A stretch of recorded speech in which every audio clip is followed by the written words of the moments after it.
Welcome back to the All About Audiology podcast. I'm your host, Dr. Lilach Saperstein, and this is the All About You episode. If you're new around here, welcome. Every other episode is all about you, some of your reactions, your experiences with audiology, and this week, an incredible interview with an audiologist who is also a cochlear implant user. Her name is Dr. Samantha McKinney, and she is also a pediatric cochlear implant audiologist who herself has gotten a cochlear implant a few years ago, and she's going to tell us her story, which is just so interesting, inspiring, and specifically fascinating because she knows both sides of everything that's going on, both from the patient perspective and from the audiologist's perspective. You can see so many of her great blog posts and tips and information at ucicanhearnow.com. Last week, we heard from Dr. Lindsay Cockburn, and we were discussing about cochlear implants. Do they work? What are all the factors involved? And I thought it would be super, super interesting to bring Dr. Samantha McKinney in to hear her perspective on cochlear implants and to give us that unique perspective that she has. Before I play you that interview, I do want to remind you to visit allaboutaudiology.com/hope to learn more about the Hope Beyond Hearing program, which is the consulting and support service that I offer to parents of children with hearing loss. You do not have to do this alone. There is support and information and resources out there, lots of things like this podcast and so many wonderful people putting out information and blogs. And my program is something unique in that it really integrates between the audiology information and your own mental health, your own ability to cope with the difficulty of the news of a diagnosis.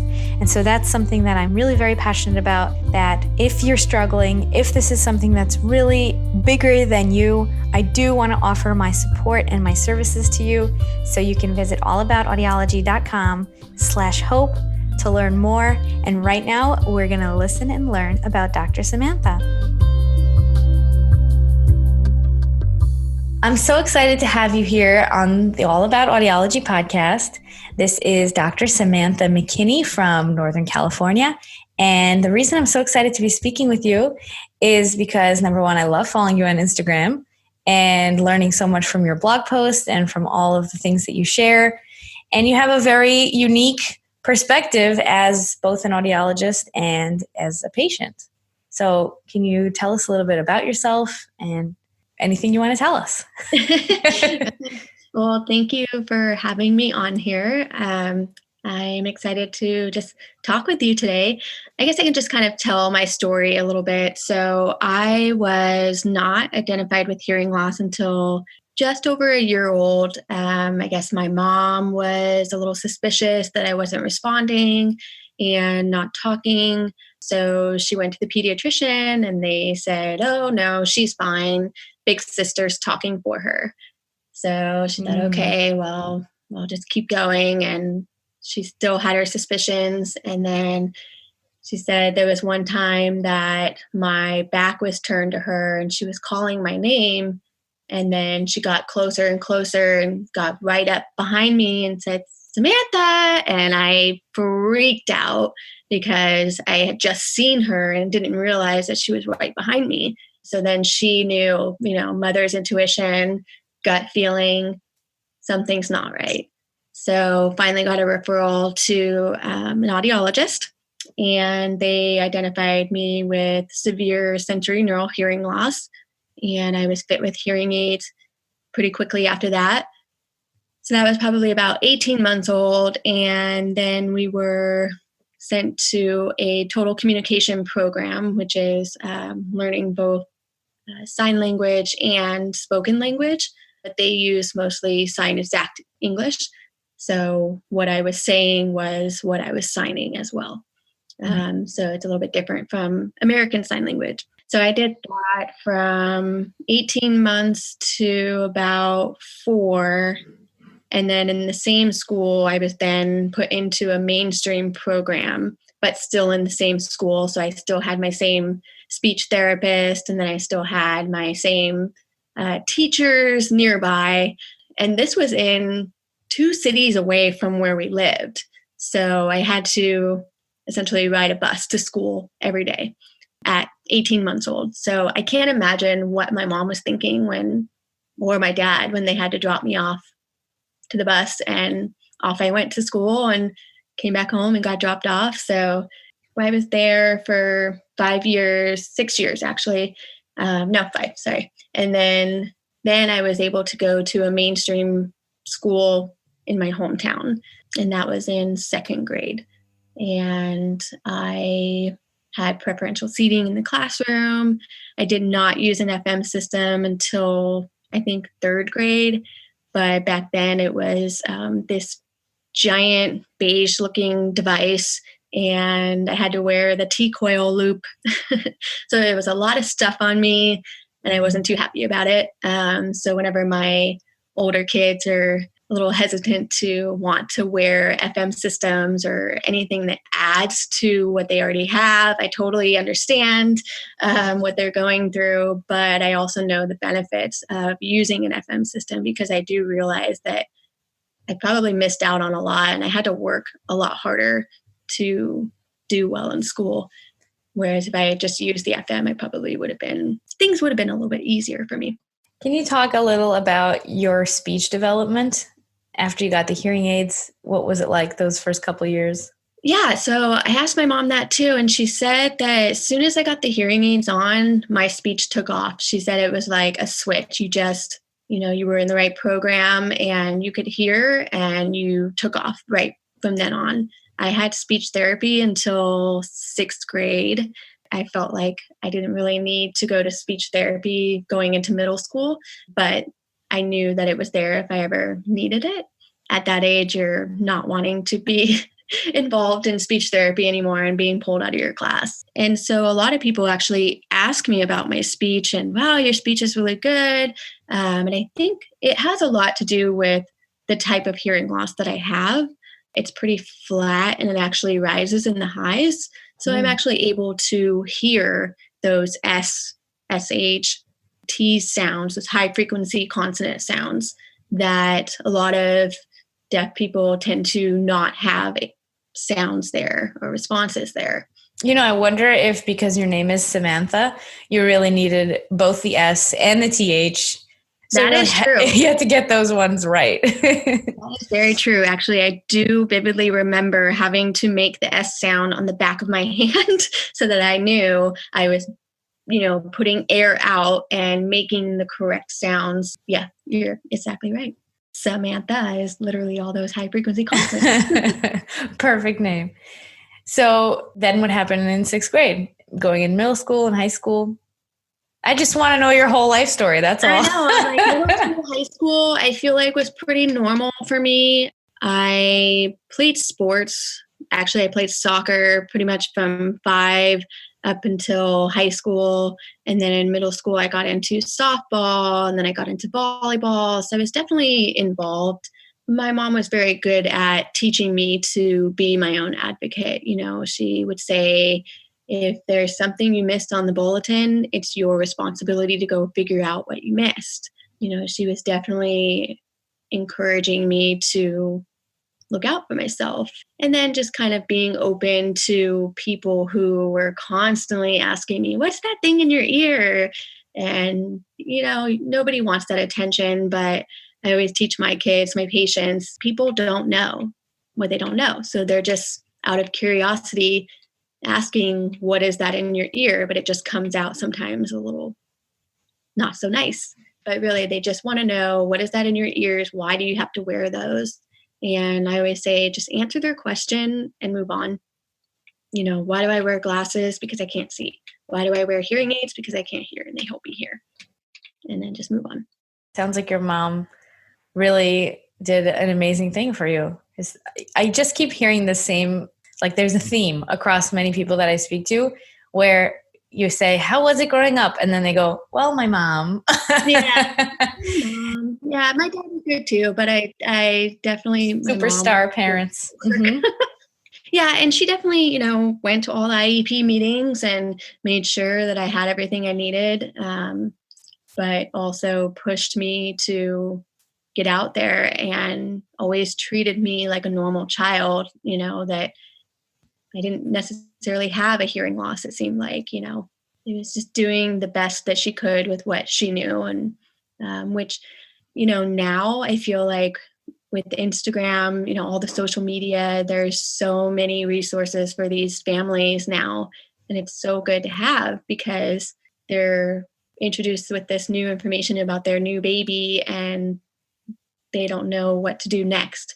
They go on social media, hashtag hearing loss, or Google, my child has a hearing loss. And there's so many different resources that come up to help them through this. So yeah, it's great.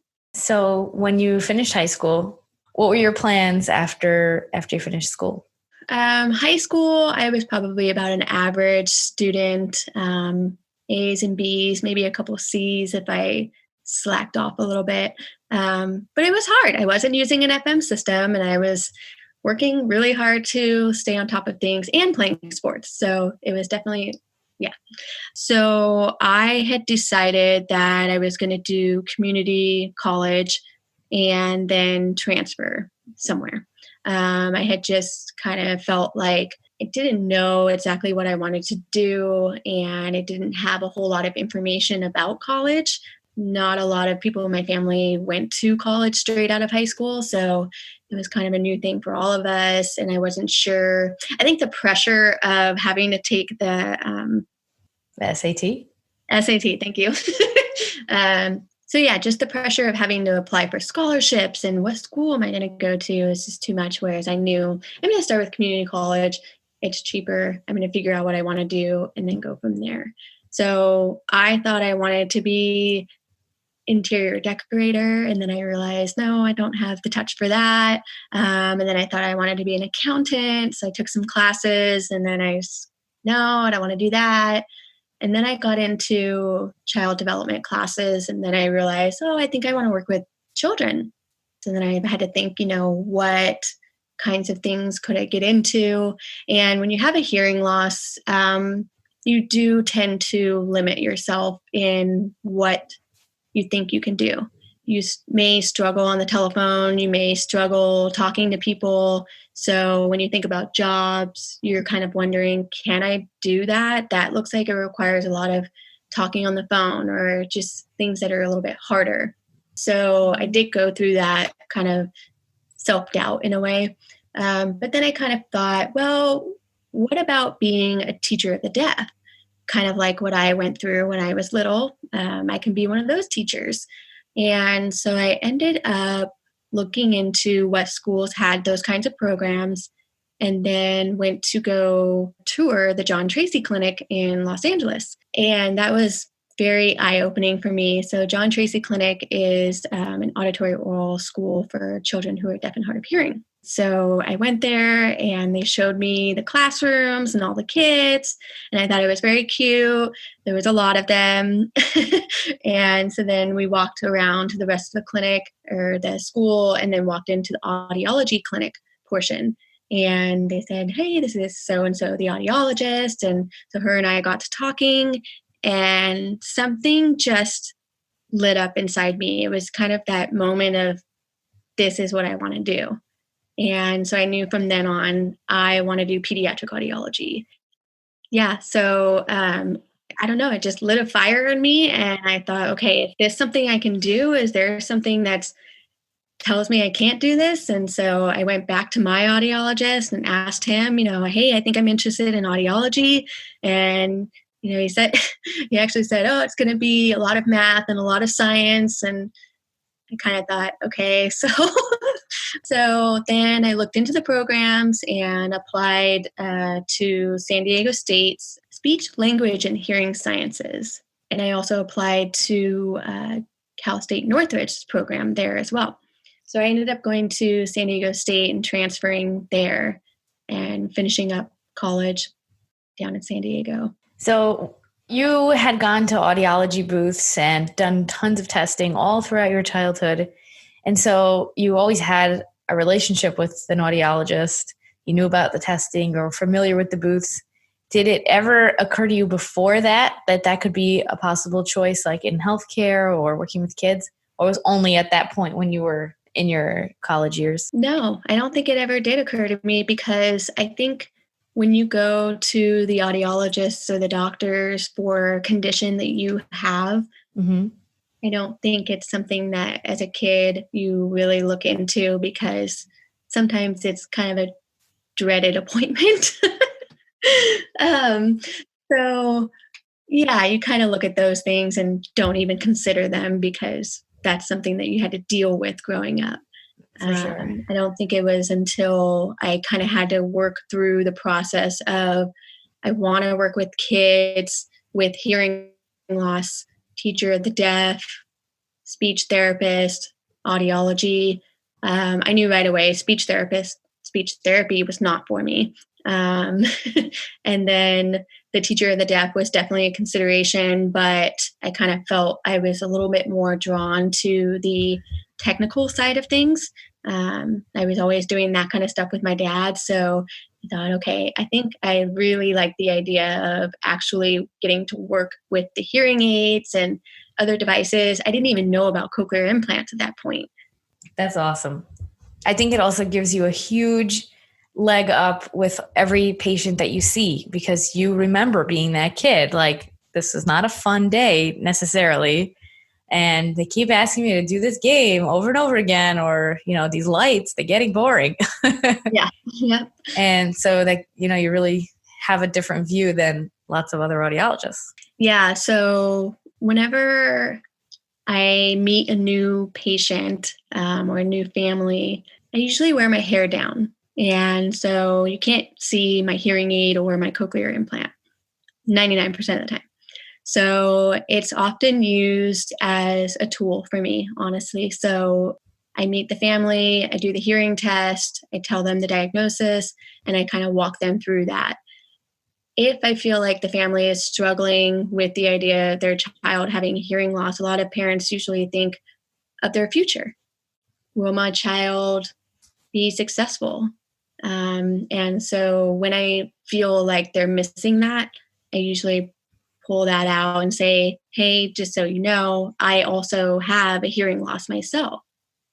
I have a hearing aid and a cochlear implant, and I'm a doctor. So it just kind of gives them that little glimpse of hope of, okay, Yeah. I still need to work through this, but there is hope that it's going to be okay. That's amazing. It's a nice tool to have. Yeah. Very hard one tool, but yes, indeed. Yeah. So you have a cochlear implant in 1 year. What was that whole story about? When did that happen? So that story is actually kind of a funny one. So as I had said, for your graduate school, you do 3 years of academic coursework, and then in your 4th year, you extern at a clinic for a year. So when I ended up going to University of North Carolina, Chapel Hill, and my mentor advisor, Dr. Schoblad, she actually has a cochlear implant herself as well. So we met on our first day, and she's making sure that I have all my, schedule set up and everything that I need. And then she, out of nowhere, just asked, what do you think about getting a cochlear implant? And I kind of took a step back, and I was nowhere ready for that, nor did I think I needed one. I was a little bit put off by that. But I knew she meant well. So then I start taking more and more courses, and I'm meeting more of the professors. Well, then I meet Dr. Holly Teagle, who was the director of the pediatric cochlear implant program there. And she also taught our cochlear implant classes. So I'm doing my clinical rotation with her, and she also asked out of nowhere, when are you going to get an implant? And instead of, have you thought about it, or do you know about it? They're just straight in there, when are you getting one? So I think it was then that it kind of opened the door to, okay, so these other people are seeing and expressing that I could benefit from a cochlear implant. Why is that? Let me figure out why. And I definitely knew that I was working really hard to hear, read lips, take down new information, write it down. I had note takers. I had some of the classes recorded. I had all the resources that I could use. I was using an FM system as well. And so I thought, okay, well, if I'm going to be working in a clinic where I'm meeting a new person every hour, and with hearing loss, when you meet someone new, it's very hard to really hear them because you're not used to hearing their voice. Familiarity is a real thing. Once, if I talk to my mom or my dad and they mumble something, I know what they said because I know their mannerisms. But somebody new, it's a lot more work to, okay, let me read their lips, look at them, and really listen to them. Mm-hmm. But in audiology, you have to be able to multitask. So I need to be able to fix this hearing aid while you're telling me a problem that happened at school that I need to know about. And then I need to be able to write notes about it. And so I kind of realized, okay, this is something that I'm going to have to consider. Maybe I'll consider it when I have kids. Who knows when that's going to be, right? So that was probably my third year of grad school. And then in my fourth year, I came back to Los Angeles and did my externship at House Research Institute with the Care Center, which is a pediatric cochlear implant program.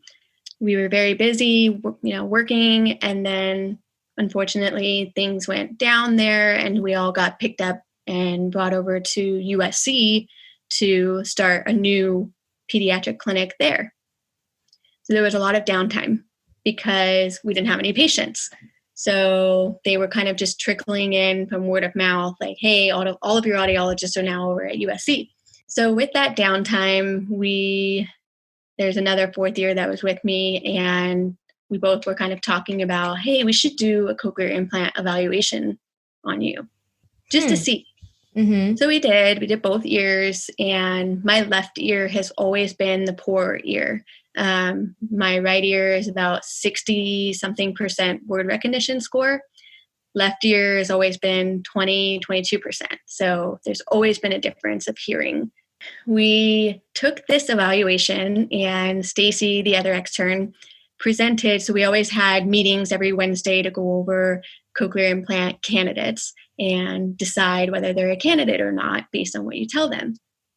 So Stacy presented a potential candidate, said we have a 28-year-old with severe hearing loss, sensorineural, bilateral, has worn hearing aids pretty much since, birth, does well, but definitely struggles to hear.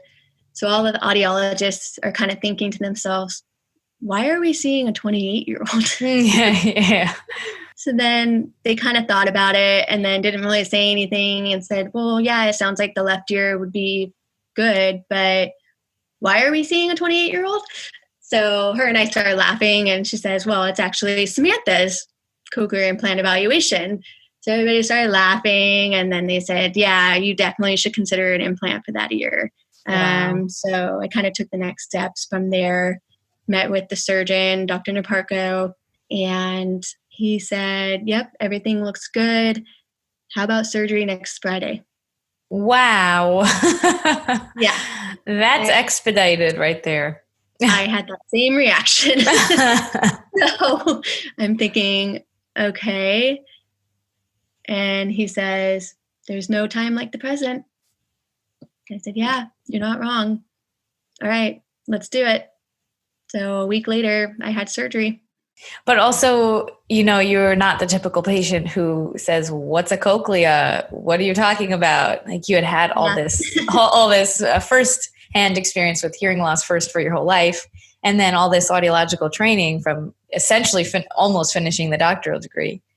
So you weren't a typical patient in that sense for not knowing what's going on, but that is quick. Yeah, I definitely had questions for him, but they were more, how many surgeries have you done? What's your success rate? Just like everybody else. Like, sure. I just wanted to make sure he was the person to drill into my head and make sure that I was going to be okay. So, and I had my mom there, so she had lots of questions as well. And so it was good for her to ask her questions. Even though I'm, 28 years old, I still wanted her to be a part of the whole thing. And she definitely was. So, yeah. That was exactly going to be my question was, what was your family thinking about this new adventure? Even though, like you said, you're the adult, but they didn't quite know what cochlear implants were, because they're not in school with me. And I had talked to them about it, and I had shared stories about my experience with kids getting activated, because those are always the fun stories to share about what happened with my kid today. And, how did they react to the new sounds? You see the YouTube videos.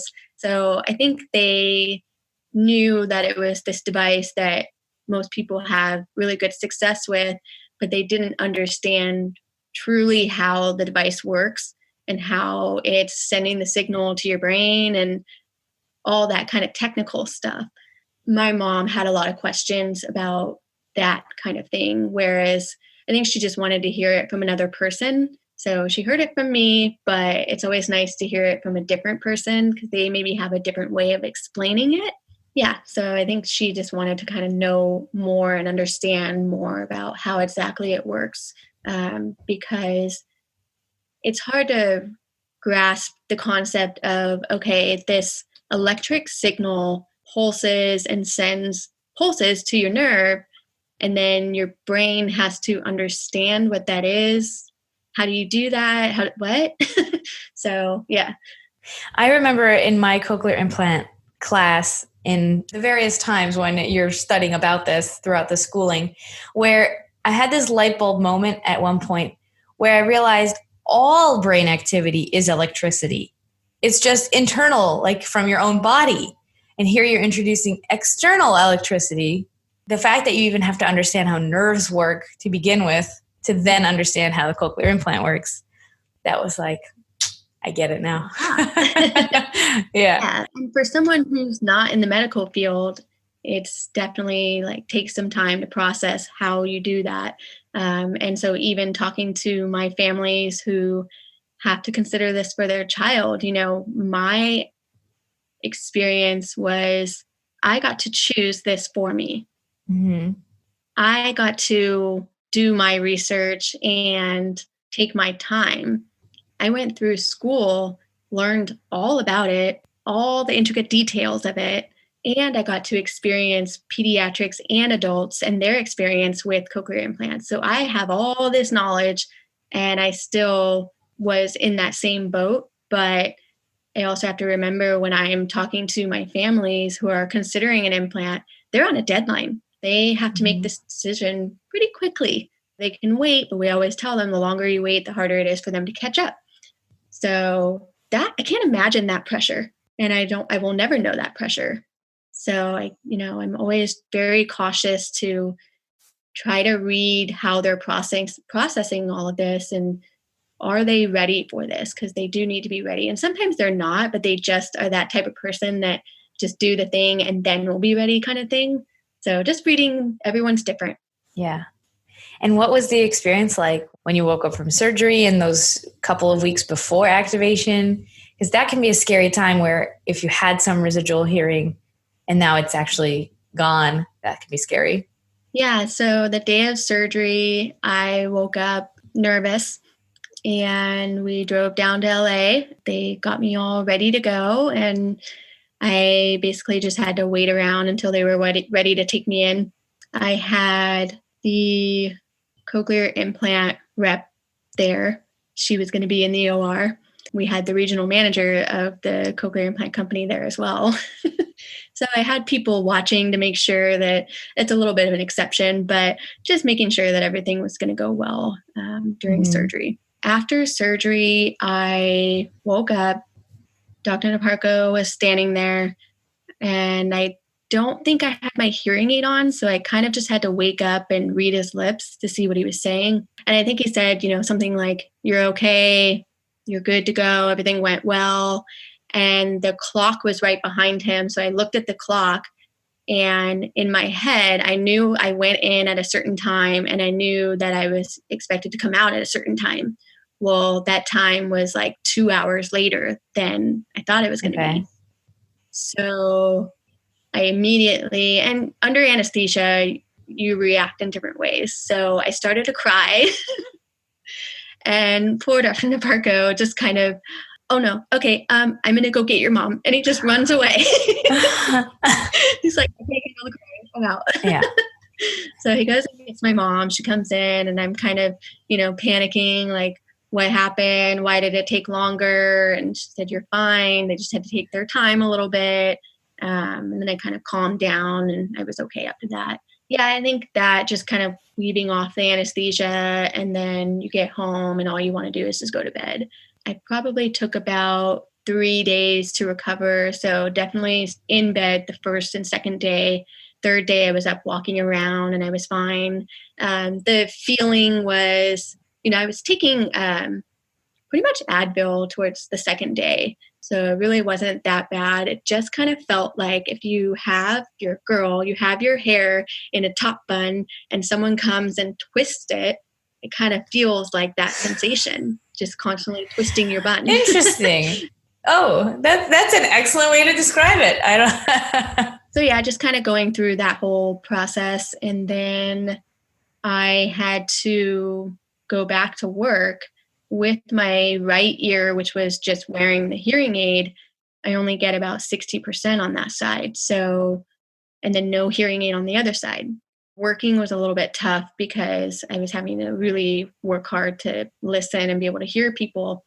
I had put a hearing aid on the left ear just to see what it would do. They were able to preserve my hearing, but it didn't sound the same. So I didn't really get a whole lot of benefit from wearing a hearing aid in the meantime. And then the YouTube star, YouTube sensation, the moment of truth that most likely is going to be not that dramatic. Tell us about activation. Yeah, 3 to 4 weeks later, had my initial activation. That's the nice thing about this whole process is I truly had a huge support group behind me. I had my entire UNC program streaming in live, watching the initial activation. No pressure, yeah. Yeah, it's pretty cool to say you're the director of your program hopped on to watch you get your initial activation. So I had that. It was awesome. I was so happy that everyone could be a part of it. My family, everyone was streaming this live broadcast. So it was pretty cool. And then I definitely filmed it. I did not have the YouTube crying moment at all. I think because I kind of knew what the expectations were. So I just didn't know what it was going to sound like. So I think for an adult getting activated, your biggest thing is you want it to work. You just want to be able to hear or feel something so that you know that it works. Once I started hearing the first initial beeps, it was actually more of a feeling. And instead of an actual auditory, perception. But that eventually went away because my brain, once again, is trying to figure out what to do with this electric pulse that's now happening. They continued to map me and then they went live, which is where they're turning on the device, kind of started low and then worked their way up. And I was able to hear. I think I was less like, oh my gosh, I was more just kind of taking it in, kept telling my mom, okay, talk to me, say something. And it is really high-pitched and kind of different. Patients report, Mickey Mouse or chipmunk sounds. For me, it was just more high-pitched and I wasn't able to really make sense of what she was saying yet. But that's okay. I knew it was working and I knew there was going to be a long road ahead and that I was going to need to keep working to build that up to be able to understand speech. So yeah, it was just more interesting. And then I finished there. My mom and I went to lunch and there's so much noise happening that it sounded like a video game. It just kept making like beep, beep, beep, beep, beep, beep, beep. So I thought, okay, this is what it is. Like, all right, low expectations, right? Just got to work for it. So I went back to the clinic and we actually went back in and changed a couple settings. And the audiologist had me read 3 sentences and she would say the sentence. And because of this little change, I was actually able to hear what she was saying and pick the right sentence. So once I was able to do that, I thought, okay, this is going to be good. That's so incredible. A totally different experience than most people, I think. Like even being able to go back the same day And fine tune, instead of waiting another 2 weeks and having to deal with all those noises. Yeah, exactly. And then I would, if I had spare time, I would go down to the clinic or to the computer and have the other extern and one of the researchers have a conversation in the room. And I would sit there and mess with the parameters to see which one would sound better to me. Wow. And yeah. Well, they're talking about hiking in California. That's incredible. So do you feel like you have like a really good knowledge of your own map? I'm like the worst patient. If you talk to audiologists who have hearing loss, they are the worst patients. We never seem to change our tubing in time for our hearing aids. We never seem to, we're just the worst patients. How long ago was this? So I got the implant 5 years ago. So it's been 5 years. Yeah. And I do remember, obviously, I remember initial activation. And then I do remember probably about 2 weeks later, I was hearing more and more words. I thought, wow, I'm doing really well. And then it kind of hits you, oh, wait, I can't hear that. Why am I not hearing that? Because you're only 2 weeks in. You have to be patient. So I definitely had that, Sam, you got to be patient moment of keep working, you'll get there. So it's hard to do, but we tell our patients over and over and over, it's going to take work. It's going to take work. It's going to take time. Just as a person, you just want it to work right then and there. And that's not how cochlear implants work. What are some of the things that you did either formally or informally to help you get used to the sounds? So that was another perk of being in a clinic that works with kids with hearing loss is I had an AVT, an auditory verbal therapist, available to happily help me with my oral rehabilitation. And she's great. So after work, she would spend 30 minutes with me to help me build up the skills to be able to hear the difference between bat versus cat. And then even words like read and bead. Very hard to hear the differences. And you would take your hearing aid out for those sessions? Yeah. So during work hours, I was wearing both devices because that was my daily listening situation. That was going to be how I was going to be able to hear. But during oral rehab, I would take it out. If I was writing reports, I would actually turn off my hearing aid and try to overhear or listen to what other people were saying just outside of my cubicle. And I do remember one day, one of the audiologists who was on the other side of the room said something, and I was fully able to understand what she said. That was kind of another good little moment for me as well. That's incredible. When was that? If you can say, like, around what time? Definitely like the first few months, yeah. I'm a little bit of an exception. I think, what they say, rock star cochlear implant users. I am one of those. And I think that has to do, or I know it has to do with the amount of hearing loss that I have or had in that left ear. So I still had responses in high pitches. I wore a hearing aid since birth. So all of that stimulation was still there. So it was much easier for me to grasp onto those electric sounds and make sense of them a lot quicker than somebody who has had a longer auditory deprivation or just profound hearing loss where there may not have been some nerve stimulation there. Yeah. So to wrap up, if you can tell all of our listeners one thing that you just wish everybody knows about cochlear implants or about audiology or about yourself that, is just something that you really wish more people would know. So it's Audiology Awareness Month. And as you know, I'm a pediatric audiologist, but I didn't think that I could be the pediatric audiologist. So my message to anyone out there trying to figure out what they want to do, just know that your hearing loss does not hold you back and that you truly can do anything. Sometimes it takes a little bit of work figuring out how to get there. The road will not be easy, but it will be worth it. That's amazing. If people want to follow you or learn more about you, where can they find you online? So I have my blog, UCI Can Hear Now. And then I have the Instagram account, also UCI Can Hear Now. So it's YOUCI for cochlear implant, Can Hear Now. And then I'm also on Twitter as well. Are you on Twitter? I'm not on Twitter. Tell me about Twitter. Should I be on Twitter?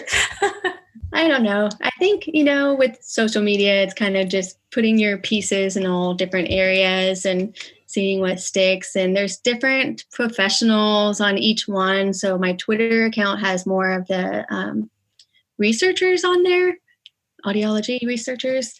Instagram is definitely more for my audience, which is anyone with hearing loss, but mostly parents of children with hearing loss. And I'm trying to provide information, resources, tips and tricks, and then my own personal experience to share and kind of give that hope and kind of show them that their kid's going to be able to do anything and they're going to be like normal kiddos, basically. So.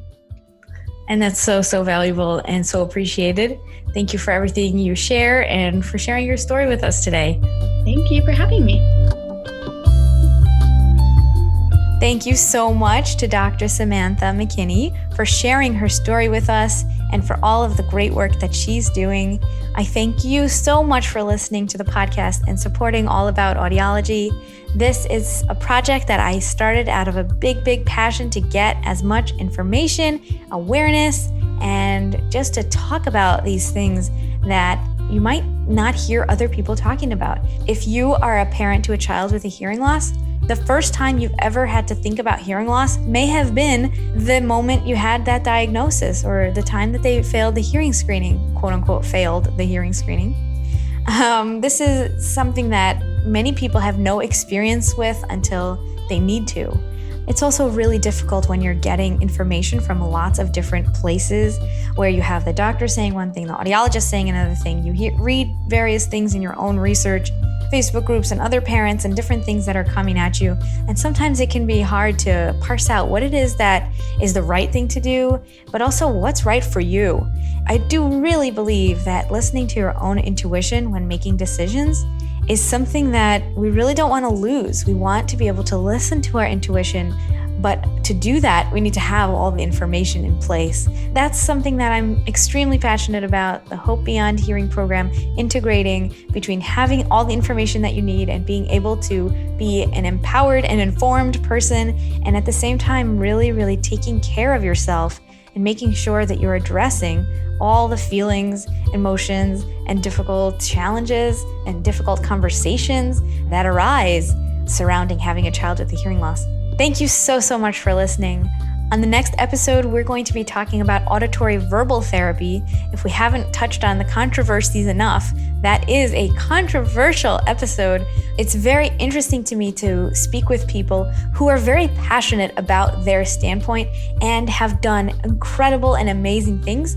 We're going to be talking with Miss Ayala Tal-El Matlau, who has brought auditory verbal therapy to Israel. She has twin daughters. When they were young, they moved to Israel from Canada, and there were no auditory verbal therapy services available in Israel.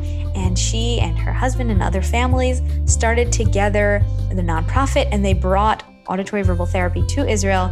We're going to be learning from her story. We're going to be learning about auditory verbal therapy. And you will also hear some of my hesitancy with some of the tenets of the philosophy. But I always think it's fascinating to learn from each other and to be open and to make sure that we have information to help each individual child. Thank you again so much for listening. Come back for that next episode, AV Therapy. That's next week.